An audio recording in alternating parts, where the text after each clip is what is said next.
Right, so this is a video that will show VR users what you can expect if you buy the Flow app.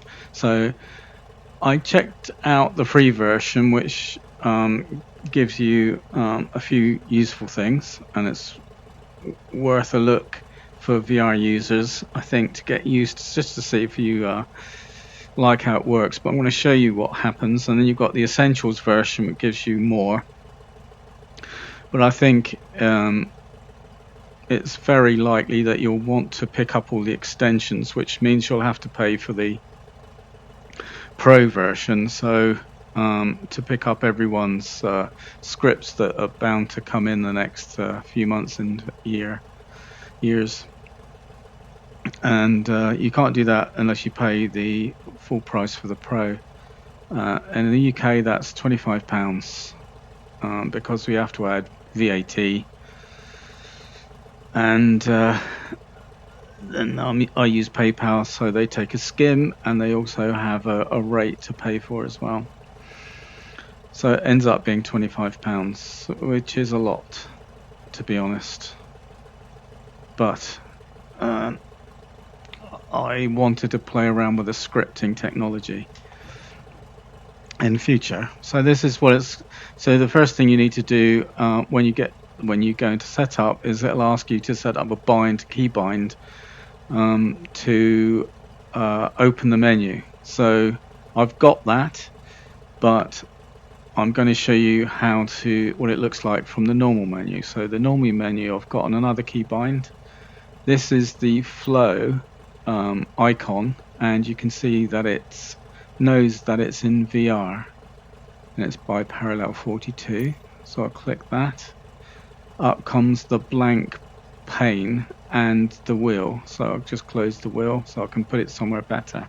It follows where your cursor is, so I'll move the cursor to the center of the blank plane, hit the keybind, and now you can see the wheel, and here you've got 3 dots which represents 3 rings. The first 2 are white because they show all the statically selected things that you will use for every flight.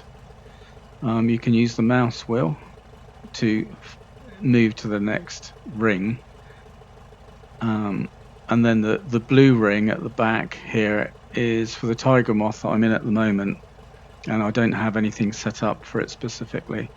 Or you can use these arrow keys to move across the rings as well. There is a lot you can do with these rings, because you can create folders that contain other rings. So you'll have an infinitely extensible menu system, and you can put individual things like a single weather setting on the ring, that type of thing, as well as other apps. And it's got so much potential that it's probably worth buying the Pro if you're reasonably well interested in it. But Orbix say that they will have an upgrade path from Essentials to Pro. Normally that sort of thing costs a little bit more than just paying outright, but maybe you want to see whether it's useful to you or not. So once you've got the ring up, which is just the menu, you can place things on this blank background. So one I'll place on it is called a portal. They call it that because you can teleport. Now, when I teleport, it does it. The aircraft is moved. I moved to Blackbush recently, just before this video, but I can't use the flight simulator after that teleport. I don't know what's going wrong, but yeah, can't do it. I'm sure that gets sorted out. But it is a moving map that you can locate where you are. At the moment, I'm at Bembridge on the Isle of Wight in southern UK. Yeah, there's the UK anyway. That's a hell of a lot of airports. Anyway, that's good. So you can plan to go to these other airports, and I might go to this one, which is one I bought recently, the Solent. I'm at Bembridge anyway at the moment, so that's good. That's one of the things that it's got. I think that's a resize. Not sure. Yeah, it's a resize. Yeah. So you can move that onto your pane and leave it there, and then open up another ring and place more information, like for example the weather settings, which I'm particularly interested in.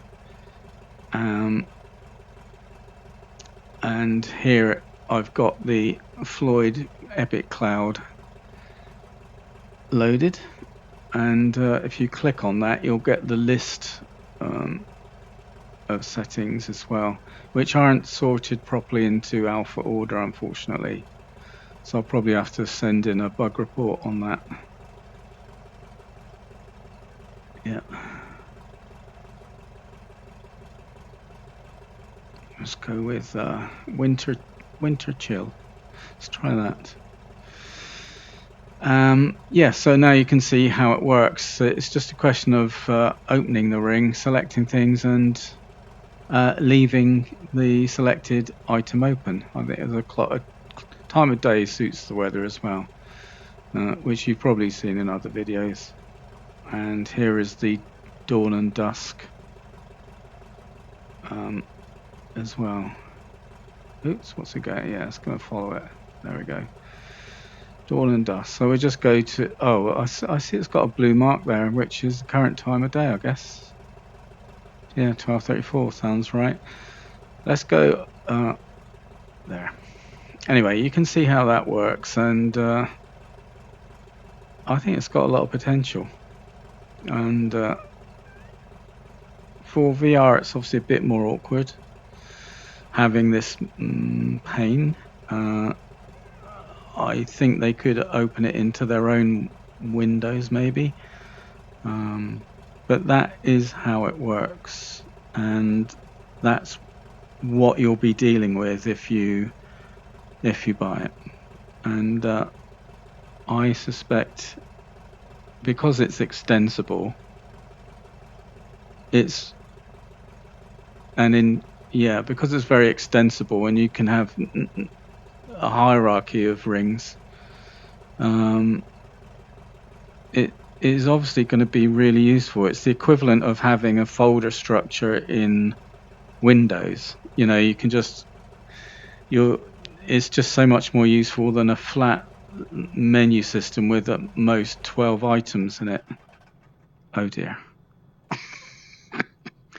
Anyway, I think I think that's the end of the video. Really, that's all you need to know. The rest of what it can do, that's great. Like I say, you've got all the normal things, but it can do so much more than that, including like locating your friends on the portal and locations, things like that. There are a bunch of really good tools. Twitter integration, not Twitter, Twitch integration, things like that. It goes well beyond its origin. But anyway, you can find all that out. The main thing is, if you like that interface, then you can choose whether you can get essentials and just upgrade later. Yeah, that's the thing. Yeah. So anyway, I think that's the end of the video. So I'll see you in the next one.